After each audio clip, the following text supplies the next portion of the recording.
ನಮಸ್ಕಾರ ವೀಕ್ಷಕರೇ, ಇದು ಸತ್ಯ. ಬೆಂಗಳೂರು ಮೆಟ್ರೋ ಭಾರತದಲ್ಲಿ ಅತ್ಯಂತ ದುಬಾರಿಯಾಗಿದೆ. ಫೆಬ್ರವರಿ 9ರಿಂದ ಜಾರಿಗೆ ಬರುವಂತೆ 25 ಕಿಲೋಮೀಟರ್ಗಿಂತ ಹೆಚ್ಚಿನ ದೂರಕ್ಕೆ ಗರಿಷ್ಠ ದರ 60ರಿಂದ 90ಕ್ಕೆ ಏರಿಕೆಯಾಗಿದೆ. ಬೆಂಗಳೂರಿಗೆ ಹೋಲಿಸಿದರೆ 353 ಕಿಲೋಮೀಟರ್ಗಿಂತ ಹೆಚ್ಚಿನ ಜಾಲವನ್ನು ಹೊಂದಿರುವ ದೆಹಲಿ ಮೆಟ್ರೋ 32 ಕಿಲೋಮೀಟರ್ಗಿಂತ ಹೆಚ್ಚಿನ ಪ್ರಯಾಣಕ್ಕೆ ಕೇವಲ 60 ರೂಪಾಯಿ ಶುಲ್ಕ ವಿಧಿಸುತ್ತದೆ. ಪರಿಣಾಮವನ್ನು ಕಡಿಮೆ ಮಾಡಲು ಸ್ಮಾರ್ಟ್ ಕಾರ್ಡ್ ಬಳಕೆದಾರರು ಪೀಕ್ ಇಲ್ಲದ ಸಮಯಗಳು, ಭಾನುವಾರಗಳು ಮತ್ತು ರಜಾದಿನಗಳಲ್ಲಿ 10% ರಿಯಾಯಿತಿಯನ್ನು ಪಡೆಯುತ್ತಾರೆ.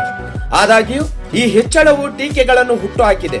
ಇದು ಪ್ರಯಾಣಿಕರನ್ನು ಖಾಸಗಿ ಸಾರಿಗೆಗೆ ಹಿಂದಕ್ಕೆ ತಳ್ಳಬಹುದು, ದಟ್ಟಣೆಯನ್ನು ಹದಗೆಡಿಸಬಹುದು ಎಂಬ ಆತಂಕವಿದೆ.